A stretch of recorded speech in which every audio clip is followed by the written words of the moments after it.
I shot Bigfoot 9 times. Hunter's bone-chilling encounter in Portlock, Alaska. That's what the headline should have said. Because out there, in the abandoned ghost town people whisper about, a seasoned hunter came face to face with something. Towering, something he swore couldn't exist. And when he opened fire, it didn't go down. It didn't even flinch. The fog was heavy, the forest dead silent when the first shot rang out. By the time the last bullet left the chamber, the nightmare had only begun. What walked out of those trees wasn't just an animal. It was something watching him, something intelligent, something that wanted him gone. Now, years later, he's finally telling his story of that night on Alaska's most cursed coastline. But if bullets couldn't stop it, what chance does anyone have? And the question that haunts him most, did he survive Portlock, or did Portlock let him leave? Your time here matters. Choosing stillness in a busy world makes you one of us. Thanks for being here. I've spent over 40 years in the Alaskan bush, tracking everything from wolves to grizzlies, and there's not much out there that can shake me anymore. I've weathered storms that would send most folks running for civilization, tracked wounded bears through dense brush, and survived more close calls than I care to count. But what happened to me near Portlock? Well, that's different. That's something I've kept to myself until now. My name isn't important, but my experience is. I started trapping when I was just 15 years old, learning from my father who learned from his father before him. By the time I retired last spring, I had forgotten more about wilderness survival than most folks will ever know. I've handled every caliber rifle worth mentioning, tracked game across every type of terrain Alaska has to offer, and spent more nights under canvas than in proper beds. Portlock isn't the kind of place you stumble across by accident. It sits on the southern tip of the Kenai Peninsula, surrounded by dense forest and steep mountains that tumble right into the Gulf of Alaska. The old cannery town has been abandoned since the 1950s, and for good reason. The official story is that the salmon runs dried up, but ask any old-timer around here and they'll tell you different. Back in the 1940s, something started happening in Portlock. First, it was miners who disappeared, experienced men who knew the country. Then loggers began turning up dead in the woods, their bodies mangled in ways that didn't match up with any bear attack I've ever seen or heard of. The locals talked about massive footprints found near the scenes, deeper and wider than any human boot could make. I remember sitting in Mike's Harbor Bar in Seldovia about 20 years ago, listening to an elder from the nearby village. His hands shook as he described how his grandfather's entire hunting party vanished near Portlock in 1949. They found their camp 3 days later, rifles still loaded, food still in the pots, but the men were just gone. No blood. No signs of struggle. Just empty space where 5 experienced hunters should have been. By 1951, the entire town had packed up and left. The cannery, the school, the post office all abandoned. Now most folks will tell you it was economic factors, the decline of the fishing industry. But those who know better understand that people don't just walk away from their homes and livelihoods without reason. Something drove them out. I'd heard all these stories over the years, of course. Treated them like any other campfire tale, entertainment for tourists and greenhorns. I'd even scoffed at the old-timers who refused to boat past Portlock after dark, or the bush pilots who wouldn't land there no matter how much you offered to pay. In all my years of hunting and trapping, I'd seen plenty of strange things in the wilderness, but I'd always found logical explanations for them. That's why, when I decided to do some late-season hunting in the area last October, I wasn't concerned about the legends. I had my trusted .338 Winchester, my sidearm, and decades of experience. The area around Portlock is prime territory for blacktail deer, and with fewer hunters willing to venture there, I figured the hunting would be exceptional. I remember tying up my skiff at the old cannery dock that first morning. The fog was thick, typical for that time of year, and the rotting pilings disappeared into the gray soup just 30 feet out. The abandoned buildings loomed behind me, their windows dark and empty, like dead eyes watching my every move. The only sound was the gentle lapping of waves against the shore and the occasional cry of a gull. Standing there, checking my gear. One last time, I felt something I hadn't experienced in years. A deep, instinctive unease. The kind of feeling that makes the hair on the back of your neck stand up, that makes your trigger finger twitch. It wasn't anything I could put my finger on, just a sense that something wasn't quite right. But I'd long ago learned to trust those instincts. They'd saved my life more than once in grisly country. Still, I was there to hunt, and I wasn't about to let ghost stories and nervous feelings turn me around. I shouldered my pack, checked my rifle one more time, and headed up the old logging trail into the forest. I had no way of knowing then that I was walking into something that would challenge everything I thought I knew about the Alaskan wilderness, and about what's really out there in the dark spaces between the trees. I've spent over 40 years in Alaska's backcountry, most of that time as a professional trapper and hunter. Back in the late 1980s, I was in my prime 52 years old with the experience and confidence that comes from decades of surviving in some of the most unforgiving terrain on Earth.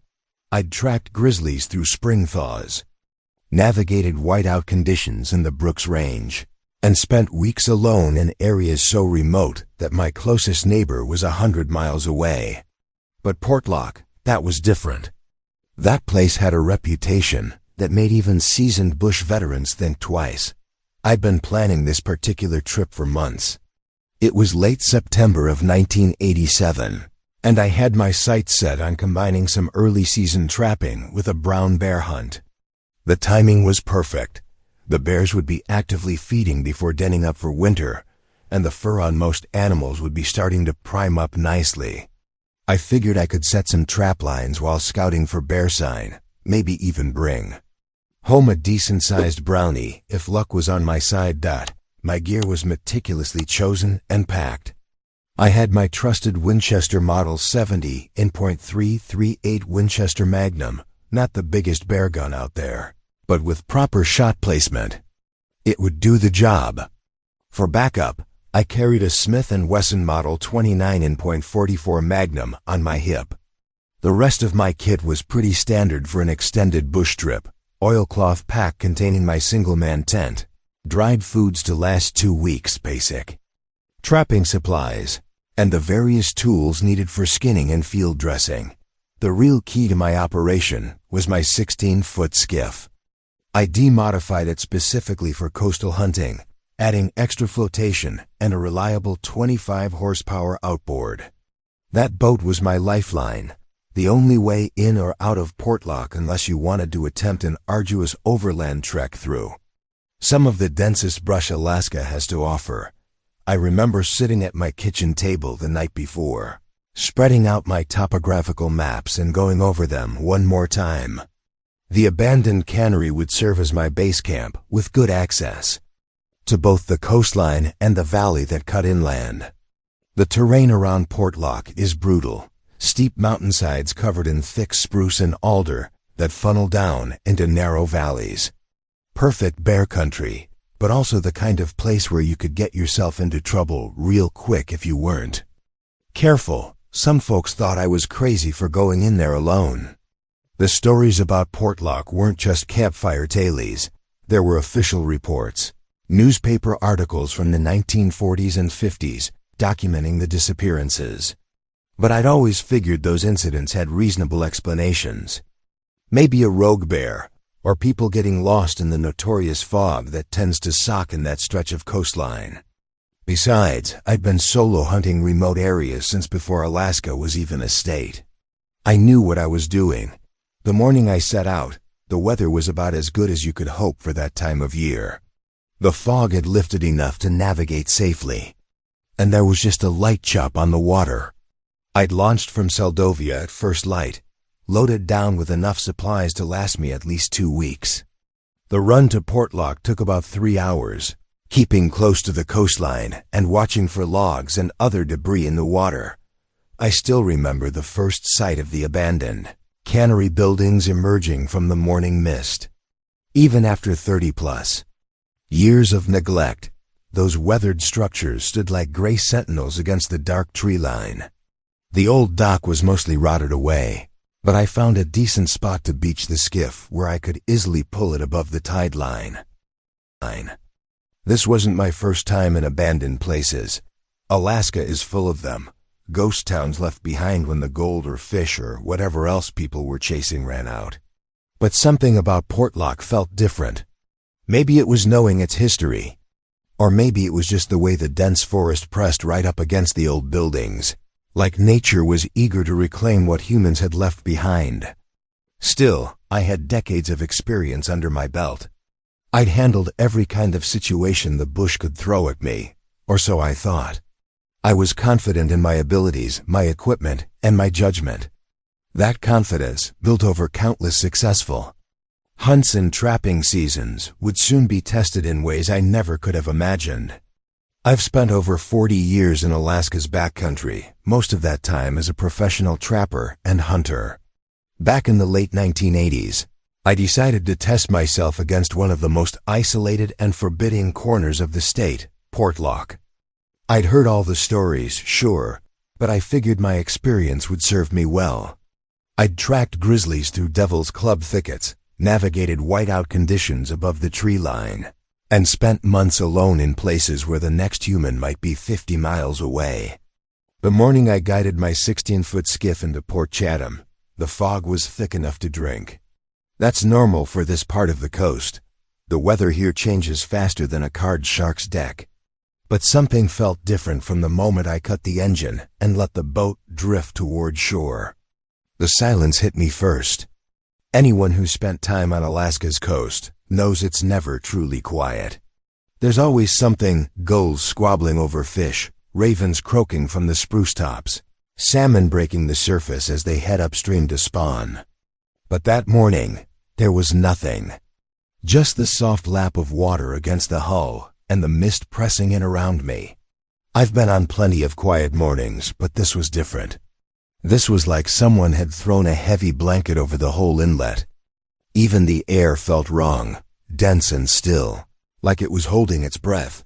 I nosed the skiff into a protected cove I'd marked on my maps. The old cannery buildings were about a mile north, but I wanted to set up camp away from there. Not because of the stories, mind you. I just prefer virgin territory when I'm hunting. The beach was typical for this coast. A narrow strip of dark sand and smooth stones, backed by thick spruce forest that climbed straight up into the fog dot. It took 3 trips to ferry my gear from the boat. I'd packed light by some standards, but smart. My .338 rifle, sidearm, enough dried food for 2 weeks, trapline supplies, and my single-man tent. The whole time I was setting up camp, that unnatural silence pressed in. No wind in the trees. No bird calls. Not even the usual rustle of small animals in the undergrowth dot. In all my years in Alaska's wilderness, I'd never experienced anything quite like it. When you spend enough time in the bush, you develop what some folks call a sixth sense, an awareness of when something's off. Every instinct I had was telling me something wasn't right, but I couldn't put my finger on exactly what. I'm not the type to spook easily. I've stared down charging moose and tracked wounded bears into thick brush. But as I worked to get my camp established, I couldn't shake the feeling of being watched. You know that prickle on the back of your neck when someone's staring at you? It was like that, but stronger. Every few minutes, I'd catch myself stopping to scan the tree line, expecting to see something. The fog didn't help. It kept rolling in thicker, until I could barely see 50 yards in any direction. The moisture beaded on my oilskin coat and dripped from the spruce boughs overhead. The trees themselves seemed to loom larger in the mist, their shapes distorted and strange dot by late afternoon. I'd gotten everything squared away, tent pitched on a small rise above the beach, gear stowed properly, and a small fire going despite the damp wood. I'd chosen my spot carefully, with clear sight lines to both the water and the forest edge. But that oppressive silence still hadn't lifted. If anything, it had gotten worse. In normal conditions. As evening approaches, you start hearing the day shift of animals and birds settling down while the night crew wakes up. Owls start calling. Nocturnal creatures begin stirring. But here, nothing. Just that thick, waiting silence and the soft hiss of my fire. I'd brought along a small flask of whiskey, something I rarely touched in the bush, and found myself taking a pull from it as the gray day faded toward darkness. Not enough to dull my senses, just a sip to take the edge off that nagging feeling of wrongness. I told myself I was being ridiculous, that my imagination was getting the better of me. After all, I was exactly where I wanted to be, testing myself against one of Alaska's most notorious stretches of wilderness. But as I sat there, watching the fog swallow the last of the daylight, I couldn't help but wonder if the old stories about Portlock had more truth to them than I'd been willing to admit. The silence seemed to be watching, waiting, and for the first time in decades of wilderness experience, I felt like I might be the one being hunted. After securing my skiff and setting up base camp near the old cannery ruins, I decided to scout inland while there was still decent light. The fog had lifted somewhat, though heavy clouds kept the day dim. I followed what looked like an old game trail that paralleled one of the salmon streams feeding into the inlet. The vegetation was thick, a mix of Devil's Club alder and towering Sitka spruce typical of the Kenai Peninsula's coastal forests. About a mile inland, the stream bent sharply around a rocky outcrop. The bank there widened into a muddy flat where the salmon would pool during their spawning runs. That's where I saw them, the tracks. At first, I thought they were bear prints, maybe from a large brown bear working the stream for fish. But something wasn't right about their shape or spacing. I've tracked every kind of animal Alaska has to offer. I know what bear tracks look like in every kind of substrate: mud, snow, sand. These weren't bear tracks. They were footprints, human-like footprints. But the scale was all wrong. I knelt down to examine them more closely. The ground was soft enough that they preserved remarkable detail. There was a distinct heel impression, a clear arch, and 5 toe marks, all perfectly proportioned like a human foot, just massive. I placed my own boot next to one for comparison. My size 12 was dwarfed. When I laid my hand across the widest part of the print, my fingers barely spanned 2/3 of it. The stride length between prints was equally disturbing. In tracking, we measure stride as the distance between corresponding points on consecutive prints, heel to heel, for instance. These measured over 6 feet apart. No human could maintain that kind of stride, especially not in this terrain. I tried to rationalize what I was seeing. Maybe they were bear tracks that had been distorted by rain or flooding. Sometimes bears will step in their own prints repeatedly, creating overlapping impressions that can look unusual. But the clarity of these prints argued against that explanation. Each one was crisp and distinct, pressed nearly 2 inches into the mud. Using a small tape measure from my gear, I took proper measurements. Length, 19 inches. Width at the ball of the foot, 8 inches. Depth varied but averaged about 1 3/4 inches. I sketched them in my field notebook and noted the location.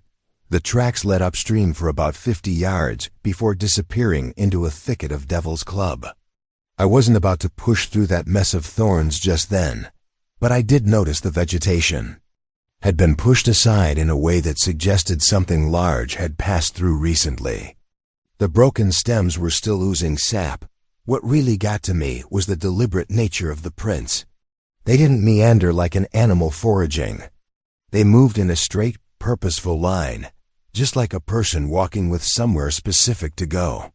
Each print was planted firmly and fully, no scrapes or partial impressions, like you'd expect from something moving carelessly. I've spent enough time in brown bear country to know their signs and habits. These prints belonged to something that walked upright as its natural gait. Something that moved with intention. Something that, judging by the depth of the impressions and the stride length, had to weigh several hundred pounds at least. Standing there beside that stream, With those enormous tracks stretched out before me, I felt a deep unease settle into my gut. It wasn't fear exactly, not yet, but a growing awareness that I might be dealing with something outside my considerable experience. I'd come to Portlock confident in my ability to handle whatever the Alaskan wilderness might throw at me. Now I found myself questioning that confidence. I took several photos with my camera, making sure to include my boot and tape measure for scale. Then I carefully backed away, maintaining awareness of my surroundings in a way I usually reserve for tracking wounded bears. I told myself I was being overcautious, that there had to be a rational explanation for the tracks. But 20 years of wilderness experience was screaming at me that something wasn't right.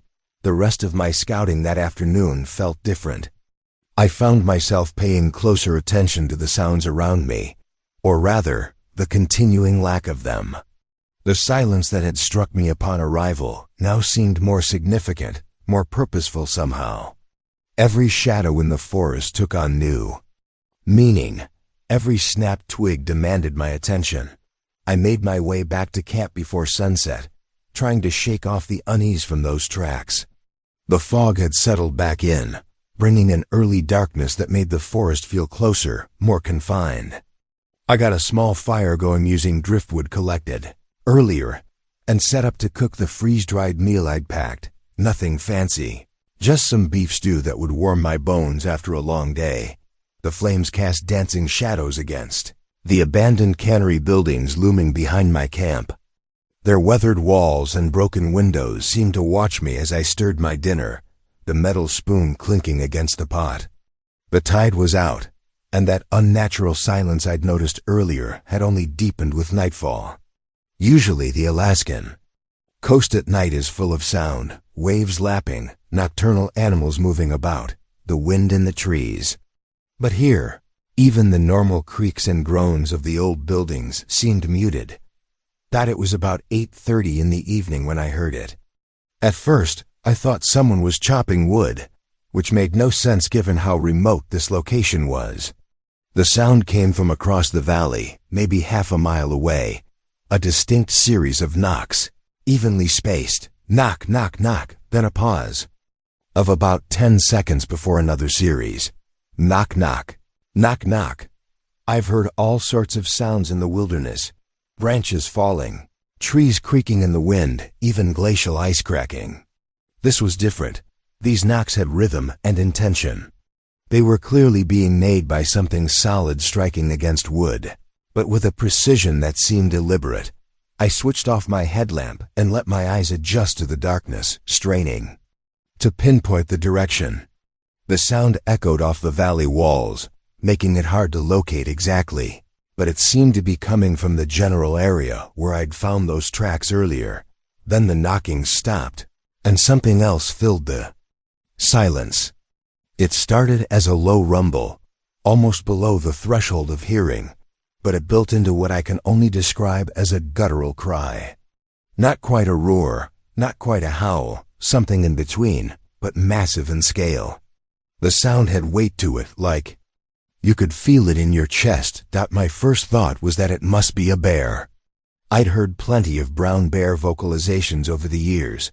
Their huffs, growls, and roars were familiar territory. But this was different. Bear sounds have a certain quality to them, a recognizable signature.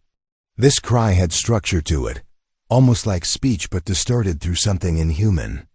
It rose and fell in a way that reminded me of whale songs I'd heard while fishing. But this was coming from the forest, not the sea. The cry lasted maybe 15 seconds before fading away. The silence that followed felt heavier than before. I found myself holding my breath, listening for any follow-up sounds. Nothing came except the soft pop and crackle of my campfire. I tried to rationalize what I'd heard. The knocking could have been ice cracking and echoing off the valley walls. The cry might have been wind funneling through the old cannery buildings, or maybe some kind of atmospheric effect playing tricks with distant whale sounds from the inlet. But those explanations felt hollow. In my gut, I knew I was hearing something. else entirely. My stew had gone cold while I listened, but I hardly noticed as I mechanically spooned it into my mouth. My mind was racing, connecting dots I didn't want to connect, those massive tracks, the unnatural silence, and now these sounds. That defied explanation. I'd spent decades in the Alaskan bush, prided myself on understanding its rhythms and resonance. But this was something outside my experience, something that challenged everything I thought I knew about these woods. I added more wood to the fire, building it up higher than I normally would. Not that I was afraid, I told myself. It was just for warmth, of course. But I couldn't help noticing how the flame's light seemed to push back against the darkness that now felt like it was pressing in from all sides. The old cannery buildings behind me had taken on a more ominous presence, their empty windows like dead eyes staring down at my small camp. I woke just before dawn, my muscles stiff from a restless night. The fog had lifted somewhat, but a heavy dampness still clung to everything. As I crawled out of my tent, something immediately felt off. There was a smell in the air, not the usual mix of salt water and decomposing seaweed you'd expect on the Alaskan coast. This was different, more animal-like, but not quite like anything I recognized from decades of hunting. The odor was musky and thick, reminiscent of wet fur, but with an underlying sweetness that made my nose wrinkle.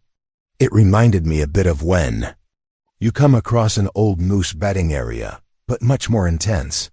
The smell seemed to hang in the air like an invisible cloud, especially strong near the tree line about 30 yards from my camp. I grabbed my rifle, more out of habit than fear, and decided to investigate. The ground was soft from recent rain, but I didn't find any fresh tracks. What I did find stopped me in my tracks. About 40 yards into the tree line, several large branches had been broken off at head height, and when I say head height, I mean well above my own 6-foot stature. These weren't random breaks from wind or snow load. The branches were deliberately snapped, not torn, and arranged in a way that seemed purposeful. 3 thick branches, each about the diameter of my forearm, had been wedged between 2 standing trees. They formed a rough triangular shape, with smaller branches woven through them. It was crude, but there was undeniable intention behind it. This wasn't something that could happen naturally, and it certainly wasn't the work of bears or any other wildlife I knew. The construction reminded me of the survival shelters I'd learned to make in my early days, but this was different. The scale was all wrong, built for something much larger than a human, and the strength required to snap those thick branches clean off.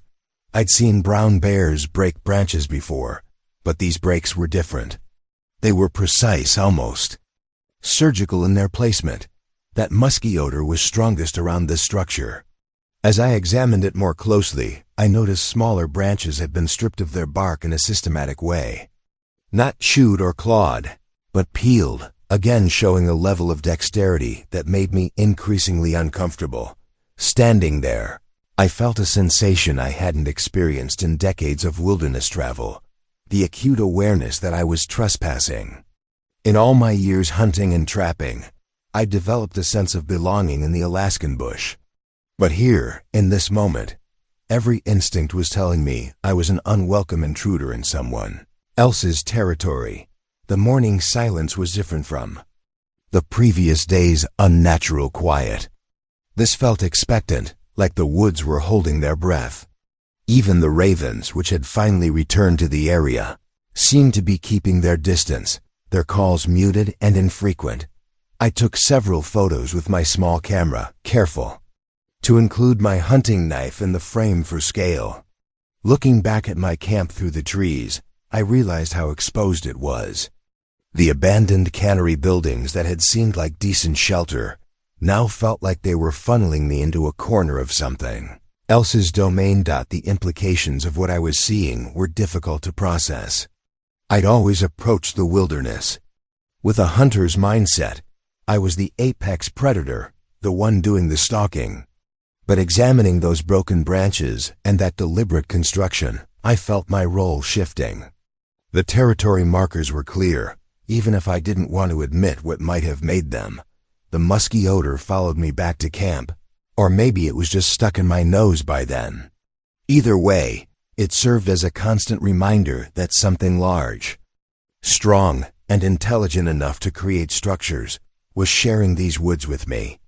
And based on the freshness of the broken branches and the intensity of that smell, it had been here very recently. The third morning dawned with visibility down to maybe 30 feet. The heavy fog had rolled in overnight, thick enough that I could barely make out the old cannery buildings. I'd positioned myself on a slight rise about 50 yards from my camp, using my binoculars to systematically scan what little I could see of the tree line. The moisture in the air dampened all sound, creating a vacuum-like silence that made my own breathing seem thunderous. I'd been glassing for nearly 2 hours, my shoulders stiff from holding the position, when the fog thinned slightly along the forest edge. That's when I saw it. At first, my brain couldn't process what my eyes were registering. Against the dark wall of spruce trees stood something massive and upright. Even through the fog, I could make out its incredible width, broad enough to completely obscure the trunk of the old-growth spruce behind it. The figure was absolutely motionless, like a statue carved from shadow. My hands began trembling so badly I had to lower the binoculars. With my naked eye, the shape was still there, unmistakable even through the mist. It had to be at least 8 feet tall, probably more, with massive shoulders that seemed to span 3 feet across. The outline was humanoid, but wrong, too big, too wide, too still. I couldn't move. My rifle lay beside me, but the thought of reaching for it seemed absurd. Every survival instinct I'd developed over decades in the bush was screaming at me to run, yet I remained frozen, barely daring to breathe. The thing, and there was no denying now that it was a thing, not a trick of light or fog, stood perfectly still. I couldn't tell if it was watching me or simply standing guard, but the intentionality of its presence was undeniable. The fog swirled between us, sometimes thinning enough that I could make out more detail, the suggestion of massive arms, a head that seemed to sit directly on those incredible shoulders, and sometimes thickening until the figure was just a darker shadow in the grayness. But it never moved, not once. And somehow that stillness was more terrifying than any sudden movement could have been. In that moment of fog-blind terror, my training dissolved into pure instinct. My .338 was already slung across my shoulder, and without conscious thought, I brought it up to my shoulder, clicking off the safety in one fluid motion. The scope gave me a clearer view than the binoculars had, too clear. At this magnification, I could see matted hair moving in the mist, could make out the massive breadth of its shoulders, could sense the intelligence in how it held itself. I squeezed the trigger. The rifle's report shattered. The morning silence. Through the scope, I saw the figure jerk backward, but it didn't go down. Instead, it shifted its weight, turning slightly toward me. My hands were moving automatically now, cycling the bolt, firing again. And again. 9 times I fired. 9 338. Magnum rounds, enough to drop multiple grizzlies. I watched each impact through the scope. The figure staggered with each hit, but it didn't fall. It didn't collapse. It just absorbed the shots like some nightmare creature that couldn't be killed. Then, it roared. I've heard grizzlies roar. I've heard bull moose bellow during rut. This was different. This sound started low, almost subsonic. I felt it in my chest cavity before I heard it with my ears. Then it built into something that defied description. Part scream, part challenge, part rage. The sound echoed off the mountains around us, seeming to come from everywhere at once. I could feel my ribs vibrating with it, could feel it in my teeth. The figure turned then, moving with deliberate purpose despite the wounds I'd inflicted. It didn't run exactly. There was no panic in its movement. It simply turned and walked into the tree line, each step covering an impossible distance. The fog swallowed it within seconds, But that roar continued to echo around the valley, bouncing off the mountains until I couldn't tell if it was still roaring or if the sound had simply burned itself into my ears. My rifle was empty. My hands were shaking so badly I could barely hold it. And somewhere in those trees was a creature that had taken 9 magnum rounds and walked away. The silence that followed was absolute, broken only by the hammering of my heart and my ragged breathing. My hands wouldn't stop shaking as I fumbled to reload the rifle, though I knew in my gut that more ammunition wouldn't make a difference. Not against something that could take 9 rounds of .338 Magnum and walk away. After what felt like hours, but was probably only minutes, I forced myself to move. Every instinct screamed at me to run back to my skiff, but I had to know, had to see if there was evidence of what just happened. The fog had thinned slightly, enough for me to track my way to where the creature had stood. The first splatter of blood I found nearly stopped my heart. It was on a patch of moss about 30 feet from where I'd been standing, dark and viscous against the green. Another few steps revealed more droplets on granite stones, smears on low-hanging branches. The blood was real enough, proving I hadn't imagined the whole thing, but its presence only deepened my terror, because the blood splatters told a story I didn't want to read.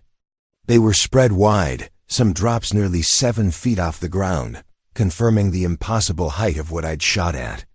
And despite taking 9 high-powered rounds, the blood trail wasn't heavy enough for mortal wounds. Not nearly enough for something that size. All my years of hunting experience told me these were superficial wounds. I hadn't stopped it.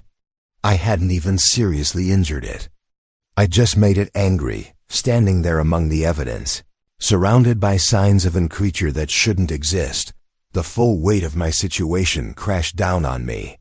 I was alone in one of the most isolated spots in Alaska, and I just shot at and wounded something that could absorb multiple rounds that would drop a grizzly bear.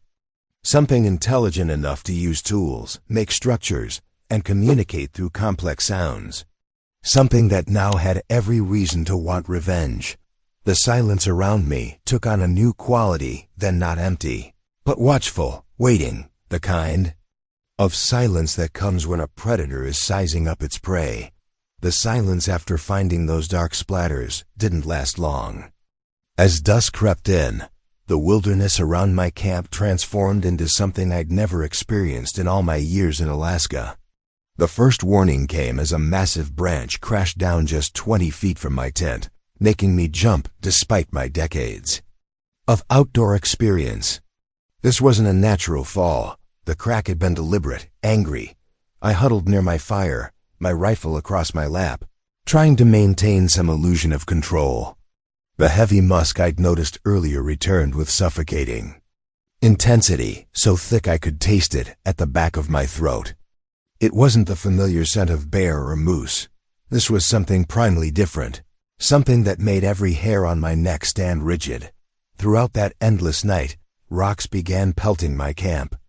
Not small pebbles, but chunks of stone, big enough to make hollow thuds when they landed. They came from different directions, sometimes simultaneously, suggesting either incredible speed of movement or worse, that there was more than one of them out there. The sounds of movement around my perimeter were unlike anything I'd encountered in decades of hunting. Heavy footfalls circled my position, accompanied by the crack and snap of branches that would have required tremendous force to break. Whatever was out there wasn't trying to be stealthy anymore. It wanted me to know I was surrounded. Every time I swept my flashlight beam into the darkness, I caught glimpses of movement just beyond its reach. Massive shadows shifted between the trees, always staying just out of clear view. The beam would catch brief reflections of eyes too high up to be any known predator before they'd vanish. I was no longer the hunter. I had become the hunted. The realization sat like ice in my gut. In all my years in the Alaskan bush, I'd never felt so completely outmatched. The creature I'd shot was letting me know that my weapons meant nothing here. This was its territory, and I was an unwelcome intruder who had committed an unforgivable transgression. Around 3 in the morning, I made the decision that would haunt me for decades. I had to run. My hands trembled as I stuffed only the essentials into my pack: my compass, some water, and a few protein bars. The rest of my gear, thousands of dollars worth of hunting and camping equipment, I had to leave behind. Survival meant traveling. The coastal inlet lay roughly 2 miles east through dense brush and forest. Under normal circumstances, it would have been an easy hike, but these weren't normal circumstances. As I shouldered my lightened pack and gripped my rifle, a series of deep whoops echoed through the trees. They knew I was moving. I started at a steady jog, trying to balance speed with the need to stay quiet and keep my footing. The beam of my flashlight bounced wildly across the uneven ground, creating disorienting shadows that made every tree trunk look like a waiting figure. The heavy musk followed me, drifting on the wind, never quite fading. Behind me, parallel to my route, heavy footsteps kept pace. They weren't trying to catch me. They were escorting me out. Every time I changed direction slightly, the footsteps adjusted their course. The sound of breaking branches and crushed undergrowth told me exactly where they were, maintaining what felt like a calculated 50-yard distance. My controlled pace broke when I slipped in a patch of mud, landing hard on my side.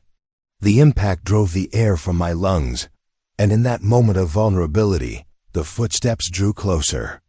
I scrambled up, abandoning any pretense of stealth, and ran full out through the brush.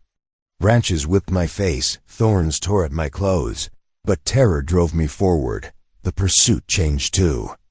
What had been a steady parallel track became an active chase. The footfalls grew faster, heavier, closer. The forest filled with the sound of multiple sets of feet pounding the earth, converging from different directions. They were herding me. I realized, steering my panic toward the coast with methodical precision. My lungs burned as I pushed myself harder, knowing the inlet couldn't be far ahead. The sky was starting to lighten, but the forest remained dark, filled with the thunder of my pursuers and the rasp of my own desperate breathing. Through gaps in the thinning trees, I caught my first glimpse of gray water. The inlet, my skiff, was just ahead, tied to a makeshift mooring of rocks and driftwood. My legs felt like rubber as I stumbled onto the rocky beach, but I couldn't slow down, not with the heavy breathing and branch snapping still following behind me. The morning fog had rolled in thick, reducing visibility to maybe 30 feet. As I fumbled with the rope securing my boat, I could feel eyes boring into me from the tree line. The sensation was overwhelming, like an electric current running down my spine. My hands shook so badly I could barely work the knots loose. Just as I got the last rope free, a stone the size of my fist slammed into the gravel beside the skiff, sending smaller rocks spraying across my boots. The impact left a deep divot in the beach. I jerked my head toward the forest's edge, and for a split second, I saw movement, massive dark shapes shifting in the mist. Just beyond clear sight, another stone whistled past my head as I shoved the skiff into deeper water. The cold ocean soaked through my pants, but I barely felt it. I threw my rifle and pack in first, then heaved myself over the gunwale. My hands were trembling so badly I needed 3 tries to get the outboard motor started. Finally, the engine caught with a roar that seemed obscenely loud in the pre-dawn stillness. As I turned the boat toward open water, more rocks splashed around me, not aimed to hit, I realized, but to hurry me along. A warning: leave now and don't come back. I gunned the motor, and the skiff's bow lifted as we pushed through the gentle swells. The fog swallowed me quickly, but not before one last look back at the shore. There, at the forest's edge, stood multiple dark figures, huge, upright shadows made indistinct by the mist. They remained motionless, watching until the fog closed. Between us, like a curtain, the steady pulse of the outboard motor carried me deeper into the bay, where the morning fog wrapped around me like a shroud. I was alive, But I knew with absolute certainty that I had been allowed to leave, and that Portlock would keep its secrets. The steady drone of the outboard motor eventually carried me back to the small fishing town where I'd started my trip. My hands were still shaking as I tied up at the public dock. I needed someone official to document what had happened, to validate that something wasn't right in Portlock. The local fish and game office was a weathered building near the harbor. Inside, I found an officer at his desk methodically working through a stack of paperwork. He glanced up as I approached, his expression neutral and professional. "I need to file a report," I said, trying to keep my voice steady, "about something I encountered in Portlock." The officer's pen stopped moving. He didn't look up immediately, but I noticed his shoulders tense at the mention of Portlock.